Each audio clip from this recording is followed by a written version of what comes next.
मुंबईत शरद पवार गटाचे प्रदेशाध्यक्ष शशिकांत शिंदे यांनी पत्रकारांशी संवाद साधलाय. गुंगी गडियावरून संजय काकडे यांनी शरद पवारांच्या भूमिकेवरच प्रश्नचिन्ह उपस्थित केले. यावर शशिकांत शिंदेंची प्रतिक्रिया समोर येते. पवार साहेबांमुळे काकडे उद्योजक म्हणून उदयास आलेत असं म्हणत शिंदेंनी त्यांना टोला लगावलाय. सर, तुमच्या पक्षामध्ये अंतर्गतच समन्वय नाही का अशी चर्चा सुरू झाली. याचं कारण असे तुम्ही महाराष्ट्राचे अध्यक्ष आणि महाराष्ट्रातल्या प्रवक्त्यांच्या नियुक्त्या तुम्ही रद्द केल्या. तुम्ही राष्ट्रीय देखील नियुक्त्या रद्द केल्या. तुमच्या पोस्ट नंतर, तुमच्या पत्रानंतर जितेंद्र आव्हाड यांचं देखील ट्विट आलं, जे राष्ट्रीय प्रवक्ते आहेत, आणि त्यांनी देखील आपण सगळ्या नियुक्त्या रद्द करतो असं सांगितलं. कुठेतरी तुमचा समन्वयाचा अभाव नाही. आमच्याकडे असं आहे की राष्ट्रीय अध्यक्ष म्हणून जितेंद्र आव्हाड प्रवक्ते पदाची जबाबदारी त्यांच्यावर आहे.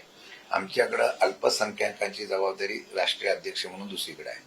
अशा प्रकारच्या युवकांची कोणाच्या नियुक्त्या करायच्या आधी आमच्या घटनेमध्ये त्यांच्यावर अधिकार दिलेले आहेत. त्याप्रमाणे जितेंद्र आव्हाडना ह्या नियुक्त्या करण्याचा आणि रद्द करण्याचा अधिकार आहे. तो अधिकार असताना मी तशा प्रकारचा ट्विट केल्यानंतर किंवा मी कारवाई केल्यानंतर त्यांनी तसं केलेलं की सगळी बॉडी आम्ही बरखास्त करतो. त्यात वेगळा समन्वय वगैरे असं काय नाही. आमच्या अधिकारातून ते सांगितल्यानंतर दोघांनी आम्ही एका मताने ते केलेला कारवाई. पाटील अध्यक्ष असताना जी काही कमिटी नेमली गेली होती ती सपोर्ट करत नाहीये आणि त्यामुळे शशिकांत शिंदे सगळी संघटना रिवाईव्ह करून पाहतात अशा पद्धतीची एक राजकीय वर्तुळात चर्चा सुरू झालेली आहे. अगोदरचे सगळेच पदाधिकारी बदलायचे आणि नव्यानं सगळे घ्यायचे. संघटनेमध्ये मागच्या काही दिवसांपासून मदत कार्यकर्त्यांची होत नाही, ज्या पद्धतीने होणं अपेक्षित आहे, आणि कुठेतरी त्यामध्ये जयंत पाटलांचा अँगल सांगितलं जातं. याच्यात काय चुकते? अजिबात नाही.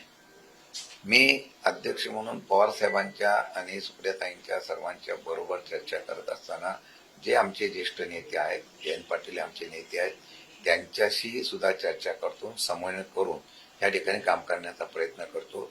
मला वाटतं की काही बदल हे करणं गरजेचं असतं. कारण नवीन संधी मिळाली की माणूस जोमाने काम करतो. त्यामध्ये कोणा अन्याय करतोय अशी भूमिका कधी कोणी घेऊ नये, आणि मला वाटतं तशी आमच्याकडे कोणी तशी भूमिका घेत नाही.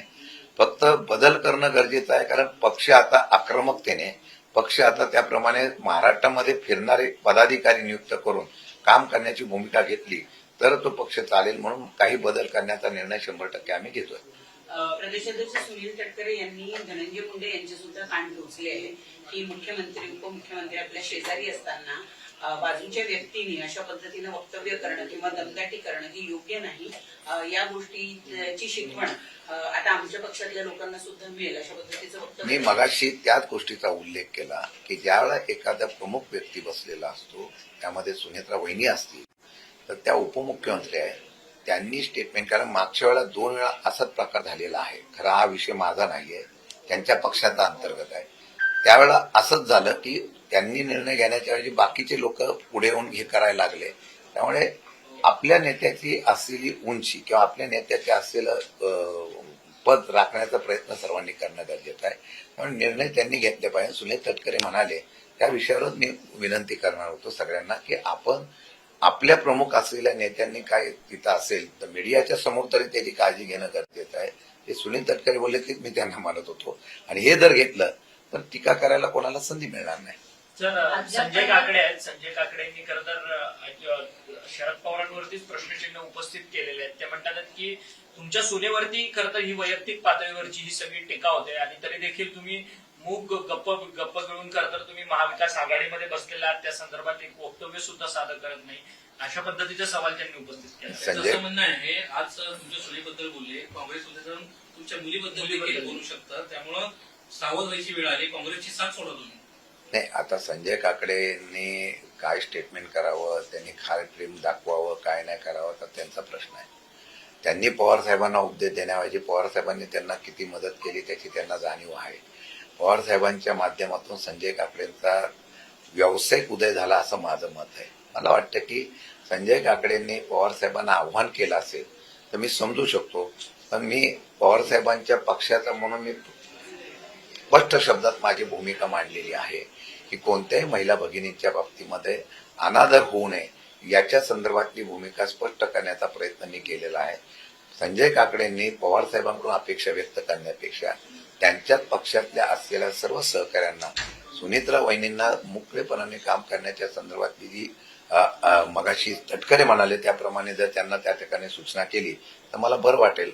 त्यामुळे पवार साहेबांनी काय बोलावं आणि काय नाही बोलावं हे संजय काकडेंनी आवाहन करू नये. खरं तर पण अजित पवारांच्या दुर्दैवी मृत्यूच्या संदर्भात सातत्यानं खरं तर ही जो तपास आहे तो सीबीआयकडे द्यावा अशी मागणी त्यांच्या पक्षाकडनं होते, परंतु तरी देखील सत्तेतल्या पक्षाचं सत्तेतल्या व्यक्तीकडनं ऐकलं जात नाही आणि सत्तेतला पक्ष मात्र गुंगीगुडिया अशी टीका केल्यानंतर मात्र महाविकास आघाडीच्या एका महत्वाच्या पक्षावर काँग्रेसवर मात्र आंदोलनं करताना पाहायला मिळतोय, वेगवेगळी वक्तव्य करताना पाहायला मिळतोय. त्यांच्या पक्षाच्या राष्ट्रीय नेत्यांना न्याय देण्यात त्यांचा पक्ष विसरला गेलाय का? नाही, ती भूमिका मांडण्याचं काम रोहित पवारांनी आम्ही आमचा पक्ष करतो आहे. परंतु आवाज उठवल्यानंतर सुद्धा मी आजही मागे सुद्धा म्हणालो होतो की जर आपण बघा की एखाद्या गोष्टीची लगेच जलद गतीने कारवाई होते, म्हणजे नीटचा पेपर फुटला की लगेच त्याच्यावर कारवाई करून लगेच त्या ठिकाणी एसआयटी नेमणूक करायची, त्याप्रमाणे चौकशी करायची आणि त्याप्रमाणे कारवाई करायची, कायदा मंजूर केला जातो. पण गेले 7 महिने झाले अजितदादांसारखं नेतृत्व केलं, आजही महाराष्ट्राच्या जनतेच्या मनामध्ये प्रश्नचिन्ह आहे. या प्रश्नचिन्हावर अद्यापही कोणी बोलत नाही. अजूनही त्याचा अहवाल अजून बाहेर आलेला नाही.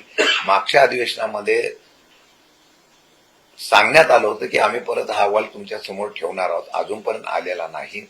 मला वाटतं की त्यांच्या पक्षाच्या प्रमुखांनी सुद्धा याच्या संदर्भातून जर दबाव टाकला, आवाज उठवला तर निदान सत्य काय आहे का नाही ते बाहेर येईल. देवेंद्र फडणवीस यांनी जर धनंजय मुंडे यांना मंत्रिमंडळात घेतलं तर आम्ही भाजप उद्ध्वस्त करून टाकू असा इशारा जरांगे पाटील यांनी दिला. नाही, आता शेवटी कोणाला मंत्रिमंडळात घ्यायचं कोणाला नाही घ्यायचा हा प्रश्न जो आहे तो मुख्यमंत्र्यांचा आणि त्यांच्या महायुतीमधल्या असलेल्या पक्षांचा आहे. आता त्याच्या संदर्भामध्ये जरांगे पाटलांनी त्यांना काय आवाहन केलं आणि काय नाही केलं त्याचा निर्णय मुख्यमंत्री घेतील. आज राष्ट्रवादी पक्षाचे माजी आमदार अमोल मिटकरी यांनी शरद पवार साहेबांची भेट घेतलेली आहे. काय भेटीमागचं कारण असावं आपल्याला काही कल्पना नाही. पवार साहेबांना भेटायला बरेच जण जातात, सदिच्छा भेट घेतात, आशीर्वाद घेतात, मार्गदर्शन घेतात. अमोल मिटकरी सुद्धा मला वाटतं की पवार साहेबांना फार प्रेम करणारा पदाधिकारी आहे आणि त्याने जर सदिच्छा भेट घेतली असेल तर मला वाटतं त्याचा आनंद आहे. वेलकम कराल का त्यांना तुम्ही? वेलकम पक्षात पुन्हा आले तर त्यांचं स्वागत असेल का? असं आहे की आल्यानंतर त्याच्यावर चर्चा केलेली बरी. मला वाटतं आता त्याच्या प्रकारची चर्चा नसेल तर मी त्यांना कोणाकोणाला वेलकम करायचं असं करण्यात चर्चा आज मी माझ्या पक्षाची बांधणी करणं महत्वाचं समजतो.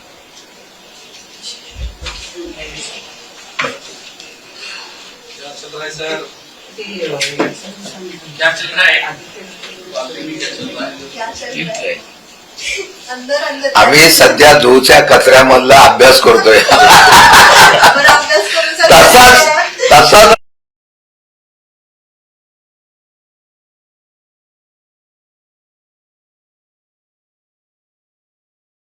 मराठी संपूर्णतः मोहीम राबवत आहे.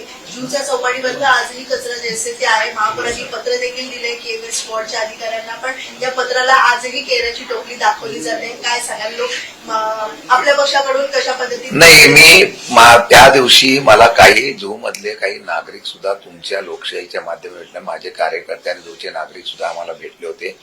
त्या वेळेला त्यांनी पण सांगितलं होतं की चौपाटीनंतर झूची चौपाटी ही प्रसिद्ध आहे, परंतु तिथे इतका आवाज उठवल्यानंतर सुद्धा सरकारने अजून किंवा महानगरपालिकेने अजूनही प्रशासनाने तिथे कानाडोळा केलेला आहे. आजच मी आणि मुंबईचे अध्यक्ष आम्ही दुपारी 5 वाजता संध्याकाळी महानगरपालिका मुंबईमध्ये जाणार आहोत आणि तिथे जाऊन आम्ही या बाबतीमध्ये आवाज उठवणार आहोत. मला एक वाटतं की मिठी नदीच्या बाबतीमधला एक प्रोजेक्ट काल राज्य सरकारच्या वतीने सादर करण्यात आलेला आहे. त्यामध्ये जॉगिंग पार्क वगैरे असं बरंच काही मोठं उभं करण्यात आलेलं आहे. मला वाटतं की ते सगळं करत असताना मिठी नदी स्वच्छ व्हावी ही भूमिका आहे, ते स्वागतार्थ आहे. परंतु मूळ असलेल्या झूला सुद्धा त्या ठिकाणी तशाच पद्धतीचं मुंबई चौपाटी जशी गिरगाव चौपाटी विकसित केली तशी करावी अशा प्रकारची मागणी आज आम्ही करणार आहोत.